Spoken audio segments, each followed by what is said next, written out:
Wow.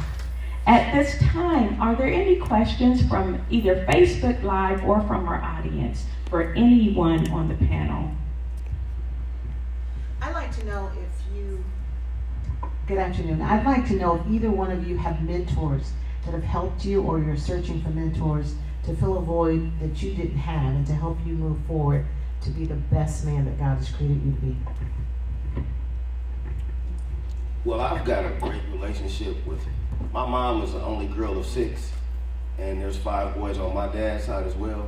So despite my flaws and the things that I did, I had a family. Like, my parents were readily available. So me and my dad are BFFs. It's a running joke that we talk like little women on the phone all week. So my dad, you know, when it gets sticky, I mean, I'm fortunate that I've got dad and uncles and people in my life that will, you know, call it how it is and tell me what I need to do.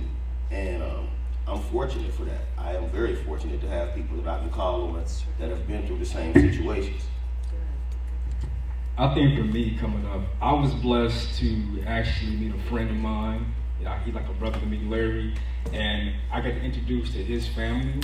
And when I saw him at his family, I was like, wow, this is what a family is. And Bishop Bozeman has kind of been like my spiritual father for me. Coming up, I seen how he was with his family. I was like, I want to be just like that. Like, I ended up dressing like him, cut my hair off like him. I always tell him, like, I'm just trying to be like you, man, trying to be best I can be. So I think for me, just seeing him as a man, that inspired me to want to be more. Okay, we have a question from Facebook. Andre, how do you combat loneliness when the loneliness creeps back? How do you combat that? For me, honestly, how I combat it is I find an outlet to keep myself busy, whether it be prayer or I find something to study. I just go on YouTube, find a video and learn something new. I like to cook a lot, so I find myself in the kitchen coming up with new things to make. I try to read a lot. I study, just keep my mind going, so that way you're not thinking on being by yourself. And sometimes you just reach out to a friend to see what they're doing. I have a question for the production company man. I don't remember your name because I was so involved. Andre, what is it that you're producing in your company? And that's the first question. And are you producing some things because you feel like you didn't get the production? What we're doing is called Maze Productions. What we're doing is a Christ-based show later on this year, December. It's kind of like, I'm not sure if you're familiar with Cirque du Soleil, but it's kind of like that, but it's based around our perception of what heaven is. And it's going to be a lot of sensory things, a lot of acrobats, a lot of performances. It's something that we're really strong because with today's society, there's so many people who don't know what spirituality is or what heaven is, and there's so many child suicides. So we're doing something to have people that there's more to life than just what you're going through, and this is what you have to look forward to afterwards. And as far as the second part of the question, I think for me is I like to keep myself busy, and I do that to feel like I'm actually contributing to somebody else's life. That way I don't feel that emptiness within myself. I have a question here for Brother Monroe. It was expressed that you come from a good family, mom and dad. What was the turning point that influenced you to get involved in drug life and things of that nature? What was who influenced you? What influenced you to turn from a good, stable home to something that was, just not you? Well, in general, I say good family because the people weren't bad. My dad's 34 years remarried, so my 2 moms, because I don't use the term step, that puts a barrier between us. So my 2 moms are best friends, like they're BFFs without my dad. So I had 3 parents, and my grandmothers were stabilizers, similar to Andre, but I just was excited by what I saw outside of what was happening at home. And there were barriers, and my family had a grocery growing up, so I worked, but I got tired of working. And I didn't want to work no more. I wanted to hang out. And I didn't want to listen, and I didn't want to go to church on Sundays. So they started giving me rope. Okay, this is what you want to do now. This is what you want to do. And my dad and my other mom relocated to Dallas. So even though my dad was in my life, my dad was a whole day away. So I knew by the time he got the news that I did something wrong, it would take 2 to 3 weeks for him to plan to be up here 2 to 3 months later, and I'd be done something else wrong by then, so it became too late. And it just spiraled out of control because I was more infatuated by what I saw outside of home as opposed to what was being taught and given to me at home. This question is directed toward Monroe. Can you elaborate and tell us what you are doing, or if you're making an investment to try to break this cycle? You talked about that, but what you're doing now with youth to help them not take that turn or be involved in activity? Well, actually, I just went through a training not long ago, maybe 2 or 3 months ago, about how to communicate and how to allow youth to display and accurately show the emotions that they feel. I work for the Department of Rehabilitations and Corrections, so I deal with the same people that I once was. And one of the messages that I try to share with the guys is that, again, you can't be selfish. You have to get to a place where, yes, you're progressing, and yes, there's a lot of struggle, and yes, there's a lot of finger pointing at you, but you got to be willing to take all of that so that they can feel comfortable coming to you and, expressing how they feel. One of the things my daughter told me was, you raised me through phone calls and money orders, and you up there with her, and she was right. That's the truth. And if I had gotten mad at her, she would have never said anything else. So sometimes you can't get mad as the parent who abandoned the kid and the kid has developed feelings. You got to take whatever comes with that. So that's kind of where I'm at right now. I'm trying to help other guys like me see that you can't be selfish and that you have to be more vulnerable so that they'll be willing to come to you and express those emotions that you spoke of. Yes, my question is, what would you say to someone who has not started the process, someone that is incarcerated or that is looking to be incarcerated, or someone that is growing up that has not started that healing process to kind of ignite that process of healing, to start seeing things differently? Either one.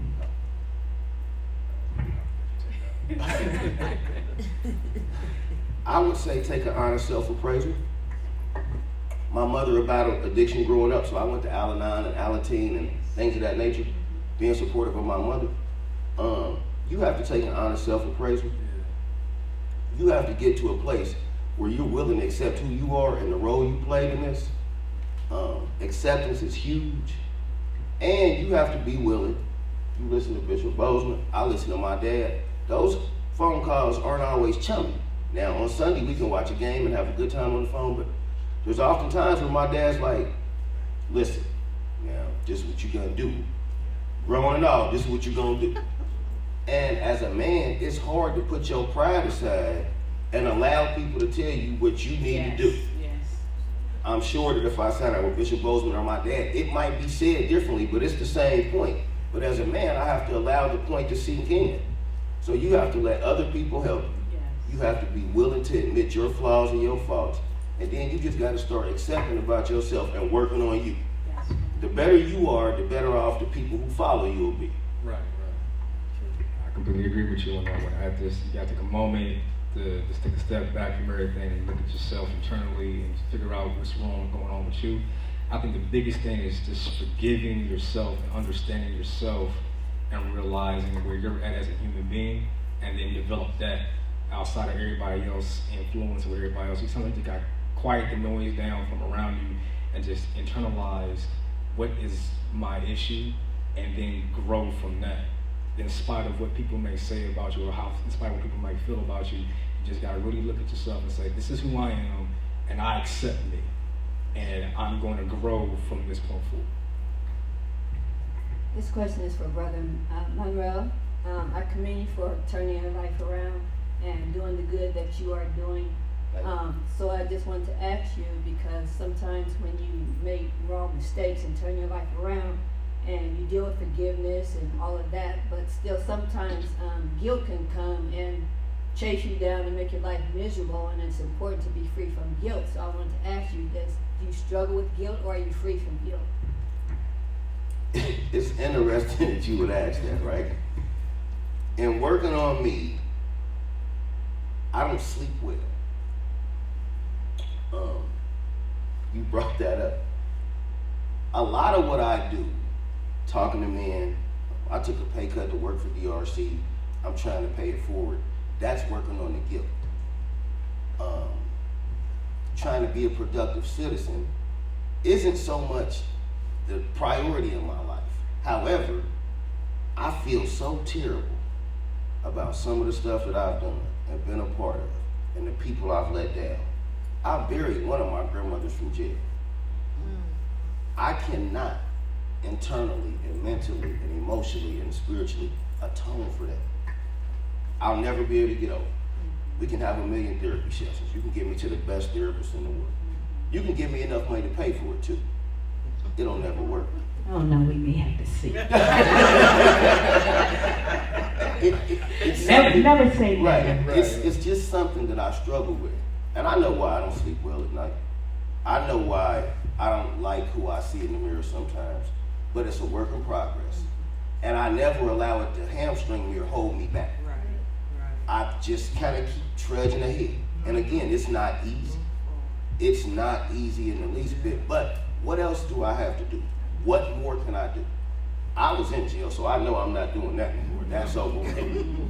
However, if I'm not doing wrong, then I just need to keep trying to do some form of right. And so I try to allow myself to be transparent. I'll tell people that I don't sleep well and that I'm not happy with who I am sometimes. And despite my accomplishments and my achievements and my new growth, that doesn't make me feel so superior on the inside. What was it like for her knowing that she was dying and I'm her right hand, I'm her guy, and I wasn't there? Tough question to answer sometimes because I wasn't there. I don't know what it's like to be okay with not being at the father-daughter dance.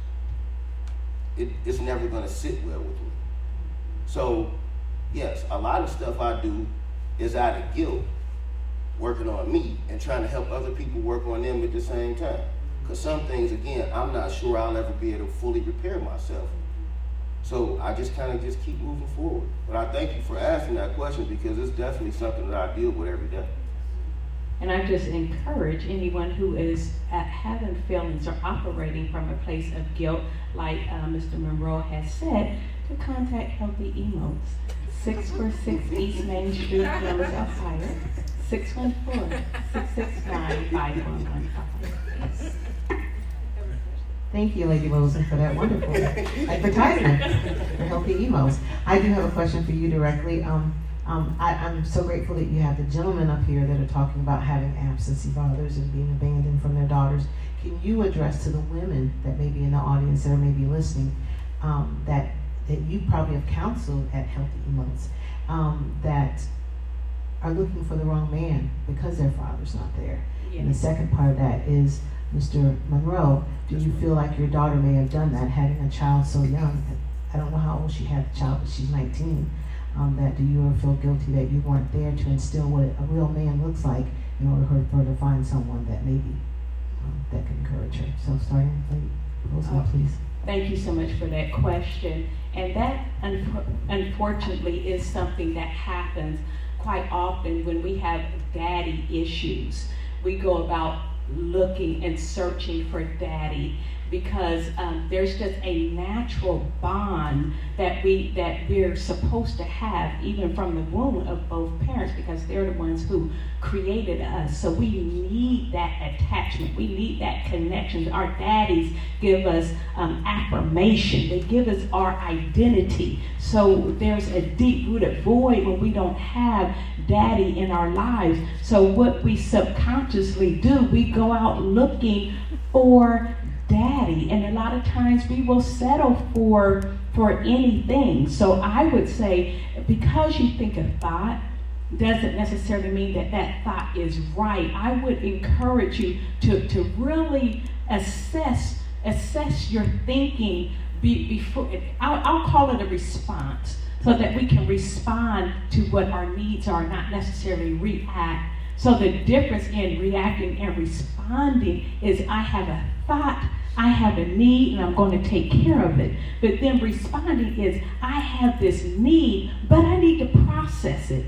I need to think about it. I need to chew on it a little bit so that I can have the appropriate response so that I'm not getting in trouble. Now, oftentimes we start out young, so we don't have the capacity to kind of think things through. So I will say to allow your experience to help you in moving forward. You know what that felt like. You know what that type of man will do for you and to you. So find someone that you can confide in, an older lady, someone who is mature, no one just like yourself, because you're going to get more of the same stuff. But find someone that you can trust, that's someone who you want to be like, a role model or a therapist at Healthy Emotes.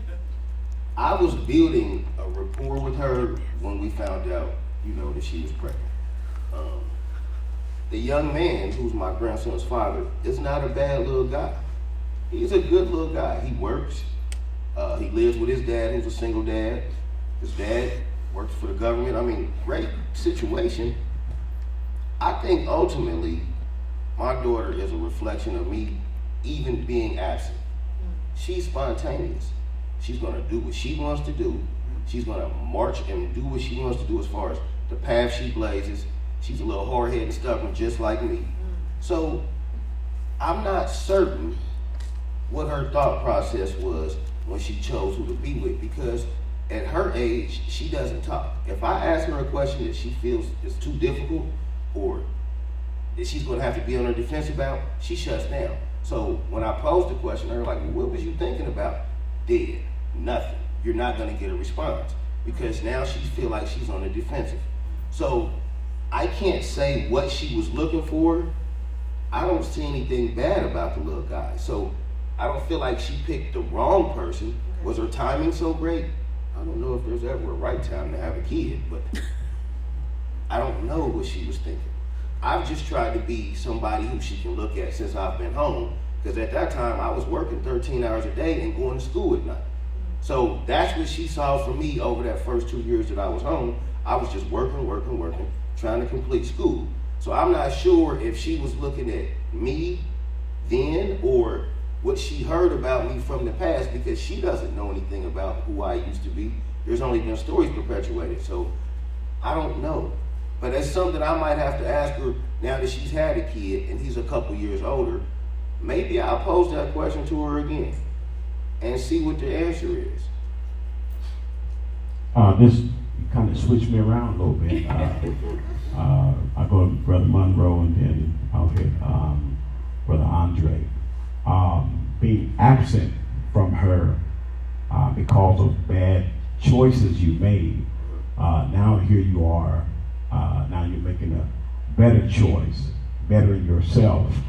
And in doing so, was there still that abandonment by doing better things for yourself? Did you have time? You're going to school night and day trying to make your future better. Was there still some sort of still being, the father that's not there? Emotionally detached. Yeah. You're absolutely right by asking that question. Another conversation we had, I told her, look, I'm going to come get you. You need to come up, spend some time with us. She said, that's your family. I don't want to be up there. They're not my family. And so I'm saying, look, I have this slot available in which to be able to spend some time with you. I'm coming to get you. Well, here's the thing. I'm going to leave work, go to Dayton, bring her up here, and she's not going to be happy. Because she doesn't want to be here. She doesn't necessarily feel a part of this family because it's not her family. And so she doesn't care that I'm going to school and working and trying to make it better. So that's an issue that we have to deal with and address. And again, I can't force her to be a part of the reparation process. I can't force that upon her. So what do I do as a dad? I have to just keep going. At that point, this is part of what I said, I'm done apologizing. Because I can't stop working. I can't stop going to school. I can't stop living my day-to-day life in Columbus. And when I'm trying to make myself available to you, you're not receptive. it drives me nuts not to be able to be more to her, but I wouldn't do well in dating. And she doesn't want to necessarily be in Columbus. So at this point, I have to just, again, keep going forward because she's not going to come, and I'm definitely not going back there. I've built a life. I've met great people here. I'm trying to get a firm foundation here. But again, it's just rough because you can't, she's grown now, so I definitely can't force. That particular weekend, I went and got her, and she was miserable up here. She talked on her phone and looked at the phone the whole time. She didn't want to be bothered. But again, what do you do? Because now she's grown. I can't do the same thing that I could do 2 or 3 years ago and say, you're coming. Nope, I'm not coming. So I just pray for it to kind of get better. I don't know if there's an answer, so to speak. Yeah. To Brother Andre, real quick, during your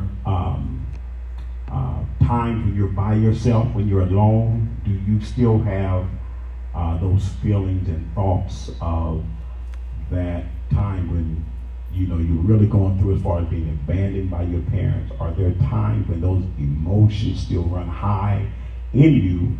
And if they do, how do you handle those emotions? That's a good question because I actually deal with that every single day. Those thoughts do come in. I think it's a part of who I am, but as of now, I'm dealt with it. Whereas, okay, I'm feeling this way, but I know why I'm feeling this way, so I'm not going to entertain that feeling.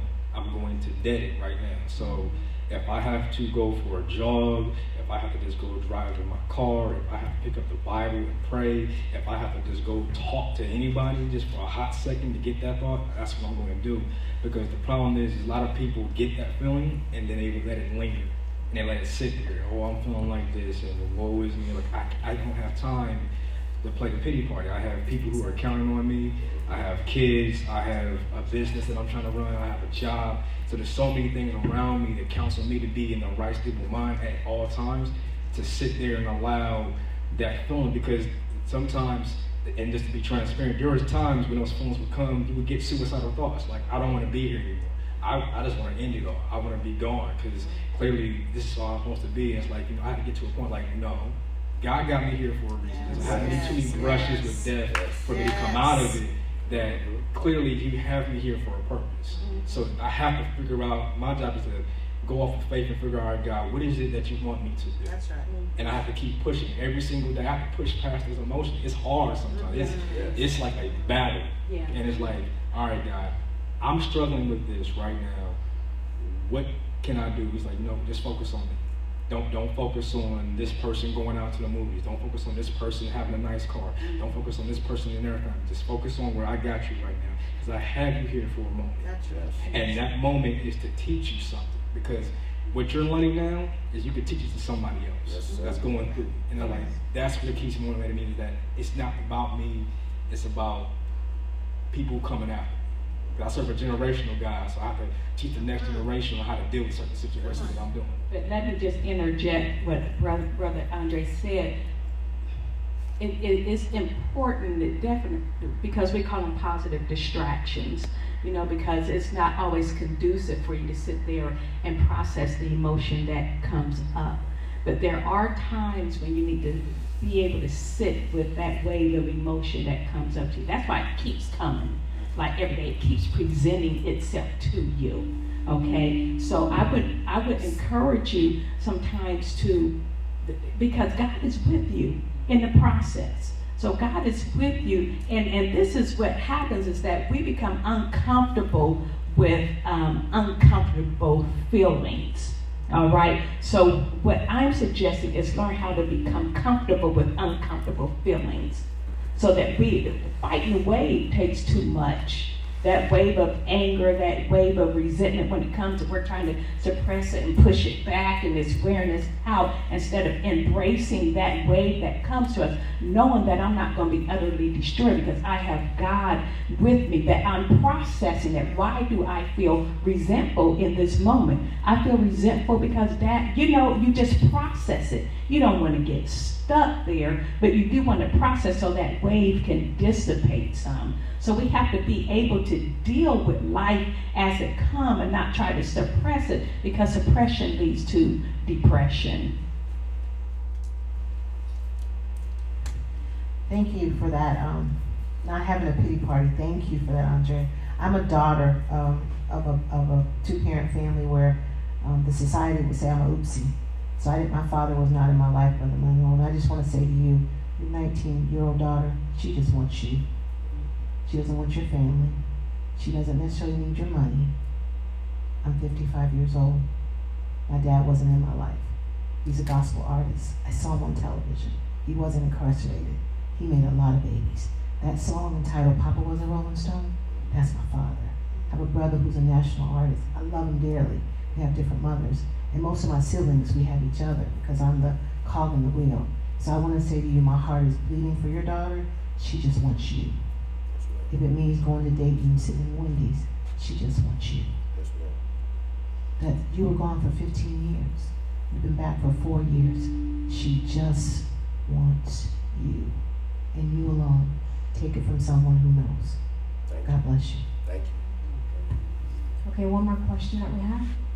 I wanted to say, I wanted to let you know I didn't want to come off as being negative, but I have 2 children and they were abandoned by their fathers and they both produce music. So I was getting out of listening to you. Maybe that's just something that children do that are abandoned because they both have been doing music. And is that, I just was wanting to know, is that just something that it comes from inside the stuff you're producing? Because they've been producing ever since they were 16 and 17. They're 33 and 25 now. But they always write music like it just comes natural. So I didn't want to be offensive, or I hope that wasn't negative. I asked a question because I really was wanting an answer. And my spirit felt like I was negative. I didn't want to be negative. You wasn't negative at all, actually. Okay, and then to you, my daughter and my son, they're 8.5 years apart, and both of their dads abandoned them. I commend you because, like I said, 33 and 25, and my son didn't meet his dad till he was 16. But he had driver's license and had a car, and he had to go pick him up and go visit him. And I told him, try to be his friend first, and allow him to allow you to become his dad, because he don't know you as dad. But he pushed himself on him and tried to tell him what to do and how to do it. At 16, having your own driver's license and have experienced the world, he didn't need a dad like that. So they don't have a relationship any longer because he made him feel like you swore, you rotten, your mom do everything for you. You don't even need me. But my daughter, her dad's been here all her life, but he just chose not to be in her life, but she still loves him and invites him over and wants him in her life. But it did cause her to get in a bad relationship with a guy because she didn't know he wasn't a good guy, because she didn't really know what a good guy looks like. But, so I commend you for even wanting to be in your daughter's life and trying to do better and showing her that you made a bad choice and now you had to own it, eat it, accept the time that came with the crime, but you're doing better. So I just thank God that I was here to see you guys on the platform today, and I thank God, period, for Talk Therapy Live. Bless you. Before we end out, I want both of you to answer this question. I want you to look at the camera when you say a better relationship between parents and child. Speak to the camera and maybe come from your heart and let them know as far as the effects of having that relationship and, how we can try to prevent so much parental abandonment. I would say for me, if you haven't been a part of a kid's life for a long time, meet your children where they're at. Mm-hmm. Meet them where they're at and allow them to express how they felt. Don't take it personal. Allow that time for them to get out, because it's been years for some, and it's like, allow them to get out all that anger and frustration and just hear them out. And not so much emotion out of it, just allow it to flow.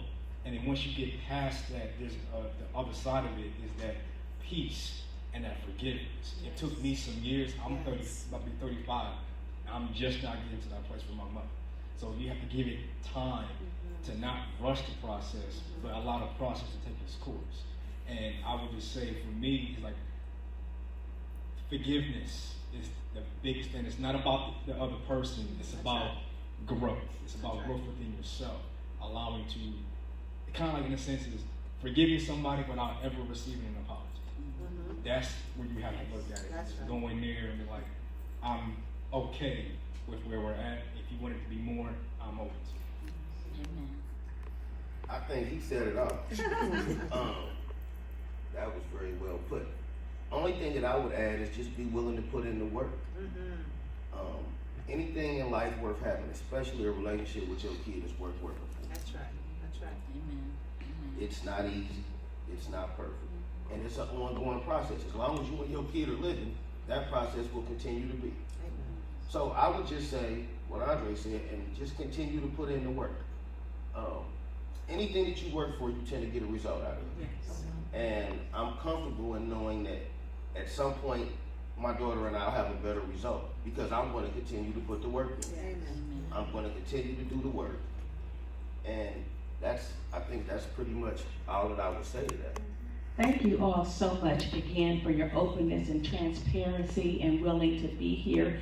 And ending out, I do want to say now we've been talking about abandonment issues. So what I encourage you to do is do not abandon yourself. Yes, we're talking about putting in the work in with relationships with our parents. But again, who you need is you. Don't forget to cultivate and nurture that inner child within you. You put the work in for yourself, no longer reaching out externally to fulfill internal needs. So put the work in, do your mirror work, do your affirmations, and work on yourself so that you can become the better version of yourself. You can find me on healthyemotes.com. You can also find me on Instagram at healthyemotes, and my website is healthyemotes.com. So God bless you, and thank you so much for coming.